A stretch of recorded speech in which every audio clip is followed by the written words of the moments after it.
For clarification. Sorry, I'm just having a little trouble getting started. That's okay.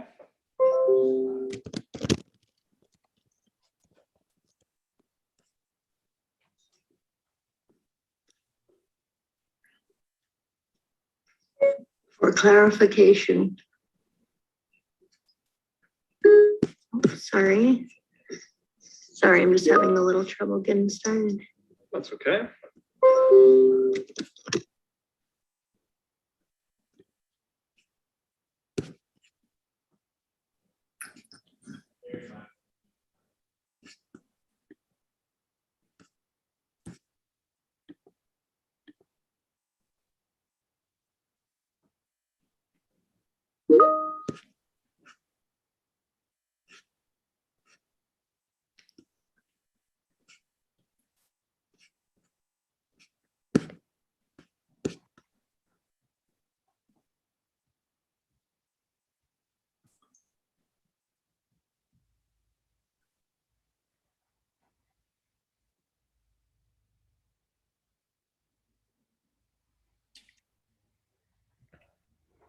Thank you for attending this Connect Together event. During this event, we have automatic closed captioning available. Please go to the bottom of the Zoom meeting, click Live Transcript, and then Show Subtitles to turn them on. Before we begin, we'd like to take a quick moment to let you know how you can join an opinion research panel for British Columbians living with disabilities. For 25 years, the Disability Foundation has been fostering meaningful experiences for Canadians with disabilities through outdoor recreation, social connectedness, innovative adaptive devices, and more. Today we are asking, how has the pandemic affected you? Help strengthen decision makers' understanding of your needs and experiences by joining an online opinion research panel consisting solely of people with disabilities and their caregivers. Make a difference in your community today. The Disability Foundation. Reimagine what is possible. Did you know? Young adults with disabilities have a harder time getting. Should I go ahead and get started there now? I saw the screen share just ended. Let me know if it's all good for me to start diving in. Yes, please. Back to you, Jordan. Thank you. Thanks for your patience. No, perfect. Thanks for that. Alrighty, I am going to go ahead and share my screen here. You should be able to see it. It should say how to close the garden for winter. If you could maybe just let me know either in the chat or by audio that you're able to see that, that would be awesome. Okay. Good. All right. Thank you, Terry. Yeah, it looks good. See it? Perfect. Well, we're going to go ahead and start diving in. I believe that everybody that's joining today already knows who I am. So I'm Jordan from Mind and Soil, and we'll skip over all that good stuff, and we'll start diving straight into it here today.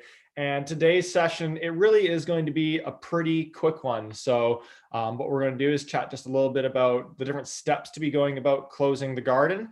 And then we'll, of course, open it up for any Q&A at the end and even throughout if we'd like. And the last piece would just be that, this is only one approach to closing the garden. There are some individuals who want to keep gardening all through the winter, and that's a totally great option. There's also the ability to do stuff indoors underneath grow lights with microgreens and sprouts. So this is just the approach if you're feeling like, hey, I don't want to be out in the rain and the snow all winter, but I want to put my garden beds into a position where they're going to be really, really set up for a great next season.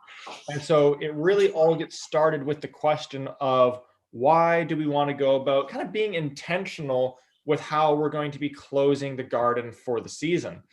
And the kind of rationale or the thinking behind this is that right now, our garden beds where they've been growing tomatoes and pepper and kale, I know for some, and then for cabbage and maybe spinach, etc., they have been producing all through the season, through April, May, June, July, August, September, and now into October.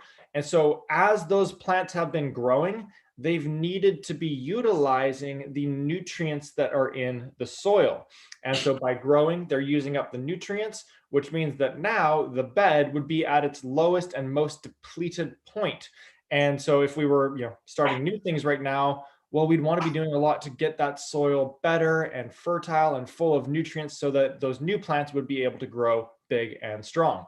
And so rather than waiting until the springtime to start doing any of that, my biggest kind of recommendation here would be to spend a couple of minutes closing off the garden to begin the rejuvenation process, so that when we get to the springtime and moving things into the garden, it's already jam-packed with nutrients for our plant babies that we're going to be putting in there. So it's all about kind of closing up the garden to set us up for the best next season. And what does that start with? Well, there's going to be 5 steps. And the first one here is actually not in the garden whatsoever. It's sitting somewhere nice and warm inside, especially on a weekend like this where it's going to be a little bit raining. And that's where we just want to be reflecting. And so this is where we're going to spend a couple of moments where everything from this past gardening season is fresh and top of mind for us. And we're going to kind of just think through, okay, what were some of the highs, the lows of this gardening season, so that when we get into planning our next garden, we have all that information on hand and can kind of go back to it. So I've got 5 questions that I encourage you to go through when it comes to reflecting. If you'd like for me to send through kind of just like a 1-page guide afterwards that has these 5 questions plus a little checklist, more than happy to do so. So I'm going to put the 5 questions up here, but don't feel like you need to memorize them or anything along those lines, because again, I can send them all through by email there. So the first question that I encourage you to reflect on is just what plants in my garden brought me joy and happiness throughout the season. Now, again, for myself, a big part of what gardening is all about is not so much the produce, but actually what it does for our mind and for our being. And really a lot of that comes down to like, there's a level of like fascination and curiosity that comes with certain plants that just isn't there with other ones. And so I encourage you to spend a couple minutes thinking through like, what were those plants that I was thinking about in the evening time where I couldn't wait to check in on how they were doing the next day or that weekend when I knew I was going next out to the garden. Those are the ones that we want to have more and more of in our garden. And so then the flip side of that is, what are the plants that frustrated me or brought negative energy towards me? There's certain ones out there where it's just like, I put a lot of effort and energy and time into that plant and I'm just not happy with it. Again, I really encourage you to think through which ones those are and give yourself permission to let go of those ones. Hey, maybe that plant isn't for me, or it wasn't the right season, whatever it might be. I'm not going to be growing it next year. I'm going to kind of claim that space back to be planting something that I do get joy and happiness and fascination from. We've all got like a very precious small amount of gardening real estate. So we need to make sure that that precious real estate is giving us the absolute most joy and happiness possible. So now that would lead into our third question, which is, what am I curious or fascinated to grow next season? So for myself here, I was so intrigued and curious about peppers. I love hot and spicy food. I love making and having hot sauces. And so this past season, I was like, I'm going all in on peppers. And that level of curiosity and fascination, it really kind of energized me all through the season, because I was then thinking, okay, like, what's going on with my peppers? How are they growing? Should I be pruning it? And then, towards the back half of the season, I put them into stress. So I turned off all the water. So the plant, it was thinking, I need to go to fruit and to flower to pass my seed along. And that got all these new fruits onto the plant. But I did that about a month too late. So they're still sitting on the plant and they haven't really ripened up. And so those are amazing learnings to be applying into next season. As you can probably tell by the pace that I'm speaking about it, I'm still fascinated by peppers. They would fall into this first bucket, not the second of these two. And so my encouragement there is to think through whether it's a plant or a family of plants that you grew this year, or one that is just on your radar that you haven't grown yet. make note of that. And let's make sure that we find a place to get that one into the garden next year, next season. And I'm a huge believer that even if it is a plant that might not, grow quite as well in our climate as we would think, there are so many ways that we can kind of shape and build that structure so that it is more ideal. Again, coming back to peppers, they love a really warm, really hot environment. I built little mini greenhouses to put over top of them so that I could have them out there in the big, strong sun earlier on and later on into the season, making it more like the backyard in that area was more probably like California than British Columbia, just by doing a little iteration like that. So that's the third question. Now, the fourth and the fifth questions are just, what do I want more of and what do I want less of? And this could be plants, but this could also be weeding. It could be watering. It could be all the things that kind of come in and around gardening. So as an example, this past season, when I was doing this exercise at the end of last season, and I was reflecting on 2020 season, that was the first time that I had like a number of really big beds, and I was only hand watering all of them. And so much of my time was just spent like standing there with my hose. And I was like, I don't really love that. Like, I feel like there's a better use of my time here. And so for this season, I knew that I didn't want to be spending as much time watering. I wanted to be spending more of my time with the plants. And so I got an irrigation system set up, and it's all on timers. And so now I hardly have to do any watering whatsoever. Even in those really hot days, I could just have it run like a double cycle. So it'd turn on in the morning and in the evening. And that freed up all of my time to then be going into the things that brought me joy and happiness. So those are the 5 questions that, again, I would spend some time on a rainy day like this inside where it's somewhere warm, just to kind of slow down. And while it's all fresh and top of mind, to think through before kind of getting into winter and into spring of next year. Now, the next part of our kind of closing of the gardens and steps 2 through 5 are going to be actually out in the garden. So I want to pause for a moment here just to see if there's any questions on the reflection side of closing the gardens. So any questions, feel free to either type those into the chat function or bring them up over the audio, whichever you would prefer.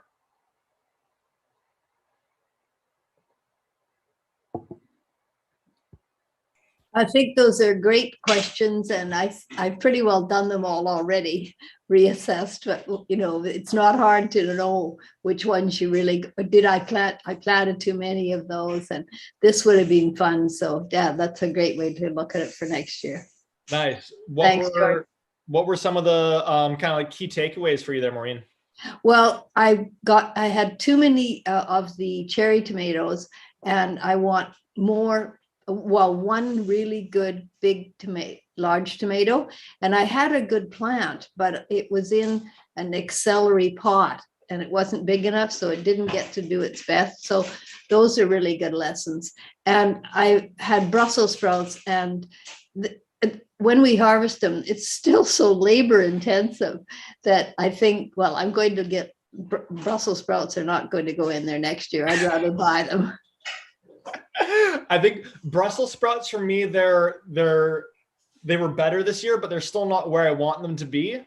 And so I think I've got one more season in them, but then I might be joining you where I'm just like, you know what, your real estate's being passed along to someone else. Because I'm kind of getting to that same place as you there. And then it's funny that you also mentioned tomatoes, because yeah, I was really happy with my cherry tomatoes, but then I did San Marzano tomatoes. And I wasn't too thrilled with them. So I'm not going to do those. I'm gonna do something a little bit bigger, and then probably 1 or 2 like larger beefsteak type tomatoes. So. Yes, that's what I want. And as I said, the one I did have was delicious, but it needs a large spot. That's a big lesson. Tomatoes they are pigs. They my cherry tomatoes overran everything. My carrots didn't get any sun. My strawberries didn't get any sun, because those tomatoes just spread all over everywhere and took all the sunlight. Yeah. They are aggressive. They certainly can take off. And there's some really good ways to be trellising and pruning tomatoes so that they grow vertically. And if we then know where our kind of how our garden bed is set up and where the sun's going to go, then we can put them at the back with lower plants in front of them, so that they end up taking less real estate up. So yeah, that'd be a fun one to think through when we kind of get into garden planning for the next season, in kind of like January, February of next year. Yeah. Okay, perfect. So now that we've done a little bit of reflecting, we need to get out there and we need to start actually closing up the garden for the winter. We're going to be throwing on the rain boots and the rain jacket here to head on out there. And there's 4 now remaining key steps that we would want to be going through for closing the garden. And so the first one is that we're going to be pulling our annuals out of the garden. So things like our tomatoes, our zucchinis, our squashes, cucumbers, etc. If they're still in the garden, which mine are, you're probably seeing them and they're probably looking pretty sad, pretty tired, a lot of yellow, a lot of brown. They're right at the end of their lives. And so all that we're going to be doing for these is that we grab, something that we're going to be putting them into, such as a wheelbarrow, to then move them into the compost. And then we're just grabbing each of them, and then we're going to pull from the bottom there and yank each one of them out of the garden. And you can see here, I'm kind of knocking a bunch of that soil back into the bed there so that it's just the root system that I'm pulling out. Now, one thing that some people do is they just cut the plant where it goes into the soil. For myself, I like to pull the plant right up. I used to cut right at the kind of end of the main stem where we went into the soil. But I found that those roots, that root system, that main stem beneath the surface, it didn't decompose over the course of the winter months. And so then when I went to plant in April and May, there was still kind of root systems and stems in the garden. And so I just figured I'm going to pull them all out there. So I have a nice blank canvas just like this. Now, our perennials, such as strawberries, rhubarb, lavender, those we leave into the garden. They come back each season. And then we have some biannuals, such as our kale, our Swiss chard, and we can leave those in the garden all through the winter. They will continue to provide a little bit of foliage, some more leaves coming through. And then as it starts to warm up next spring, they're going to go to flower. And so in the springtime, that's when I would actually be pulling out my biannuals, which again would be kale, Swiss chard, etc. Okay, so we've pulled out all of our annuals. We now have a whole bunch of empty, but also depleted garden beds. And so we want to start getting some of the nutrients back into those garden beds. And I think all you know that my kind of favorite thing on this front is compost, compost, compost. You're probably going to hear me talk about it in every single presentation that we do. I'm a huge, huge, huge believer in compost as a way to just continue to be building the soil, getting microbes in there, and freeing up nutrients for our plants. So to be adding the compost, well, I think we went through something very similar last week on the garlic, but all that I'm doing is dumping about 1 to 2 inches into the beds. Now, last week when we did garlic, we were planting in that the same day. But for these ones, we're putting that compost in there, and then we're just letting it sit all through the fall and through the winter. Because what's happening is that all of the compost that we have there, that's all ultimately going to be nutritional value for our plants to be eating up.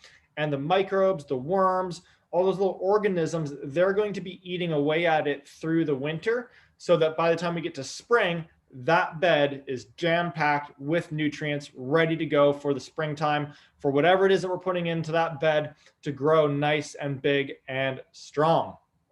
So we've done step 3, compost is into the bed there. And now we're on to step number 4, which is also a super easy one, which is adding our mulch in. And so very similar to the garlic from last week, all that we're doing with our mulch is we're just pouring that on top of the compost. And that's really serving 2 primary roles.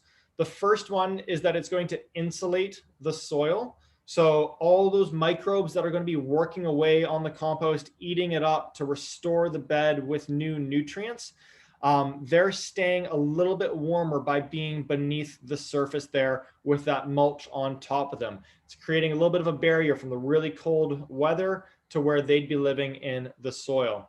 And then the second piece is that it helps to keep some of the rain from going down directly into the soil and leaching away the nutrients that are in the beds there. So we get our mulch on there. A third kind of fine, like bonus piece with it is that it is still more organic matter that we're getting into the bed, which is always great. And so to help with the water side, the fifth and final piece for closing our garden beds for the summer or for the winter is giving them a nice warm blanket for the winter time here. And so what we want to do is we want to cover our beds. And so what you can see here in this picture is that I use landscape fabric and I just put that over top of the beds. And then I take a couple of big rocks and I put those kind of on the corners so that as we get those winter winds, they aren't blowing the landscape fabric way away, anything along those lines. This landscape fabric is going to help keep that mulch, the leaves in, so they don't blow away either. They just stay nicely in place.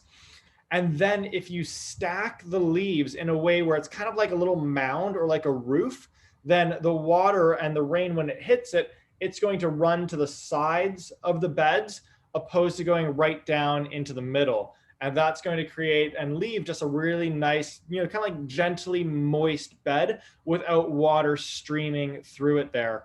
So what you can see kind of on this bed here is that like there's this big mound right here. And this was at the end of the winter. This was more like February.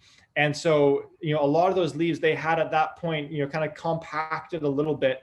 But at the beginning, it was a really nice mound just like that all across the bed. And so all of the rain was just trickling off and into the grass area where it would then obviously not be having any impact on the soil that we were looking to build in our beds. And just like that, with those 5 super quick and easy steps, our garden beds, they're not only put away for the winter in a nice and tidy manner, but they are all set up to begin rejuvenating, filling back up with nutrients in a completely natural and organic manner so that this coming season can be the best season that we've had yet. So folks, that's everything that I wanted to cover off on for today. It's a really quick, really easy overview on how we go about closing the garden. And so at that, I just wanted to open it up for any questions that anybody might have. I have a question, Jordan. Let's hear it. I'm in the garden spots that I have are in a temporary garden place, and there's no guarantee it'll be available next year. So I'm hesitant to put a lot of compost. What happens if I wait until the spring and put it in? It hasn't had time to work as long, but it would still work that way, right? Yeah. So two options.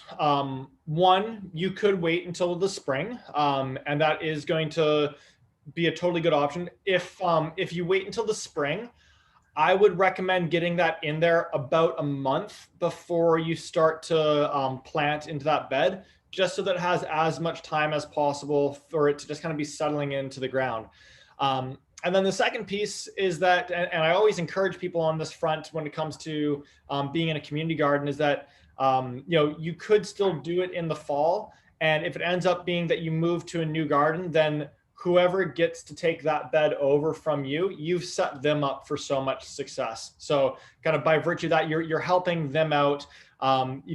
It's really beautiful, that communal side of gardening.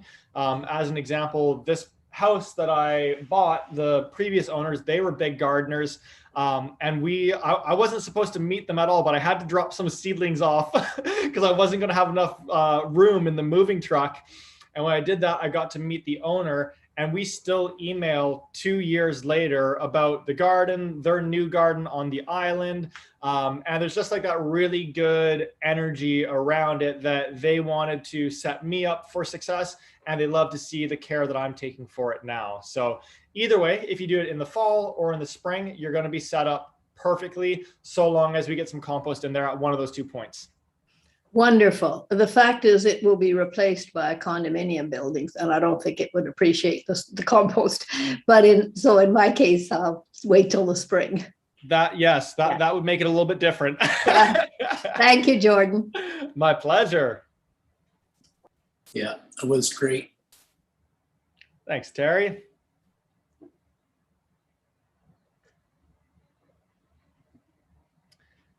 Perfect. Yeah, I know. I always enjoy the process of kind of closing up the garden. And there's some folks that will plant leafy greens right around now to have some leafy greens through the fall and into the winter. And then there's other folks that will really start doing more stuff indoors underneath the grow lights. But for me, I really love like the seasonality of gardening and having a few months of not having to check in on things, go out, see what's happening, but just also be kind of rejuvenating and recharging myself to have, kind of be fully back full of energy for the coming season. So I really enjoy the process and kind of the marking of the end of the season. Yeah, it's a good way to put it. Mm-hmm. Yeah, absolutely. It's been really fascinating, the shift to now being, running Mind and Soil and approaching it from a business perspective, because it changes the dynamic a little bit, right? Where up until this year, my gardening was my sanctuary, but now it's, I want to be filming content. I want to be capturing things. Literally just yesterday, we were getting like our first like seedling mixes all squared away for next season. And so it's like very like go, go, go. And so it's important for me to be putting some boundaries in place throughout there where it's like, okay, I'm not going to be bringing any camera, any video equipment outside. I'm just going to be spending this time getting my hands dirty, listening to a podcast, listening to an audiobook. And every time I do that, my goodness, I'm like, I love my time in the garden. yeah. It was around this time last year that we actually started planting the kale seed, but I'm not going to have a winter garden this year, so won't be planting anything over the winter. Gotcha. Yeah. There's definitely some folks that will start their kale right around now, and it's really interesting. There's plants such as kale, such as Swiss chard, even like your carrots, broccoli, etc. Is that as the temperatures get colder, the plants they basically create more sugar as almost like an antifreeze and to survive through the colder months. And so what you'll notice is that the leaves and the carrots, the beets, your broccolis, they almost get more flavorful and a little bit sweeter as you get into the fall and into the winter, because the plant is creating this kind of sugary antifreeze inside. So it's really fun, to see just how the leaves change in look as well as in taste as we go from being in like the peak of summer where everything's growing like wild to then being in the fall and the winter where everything's much smaller and more condensed and kind of packed with flavor.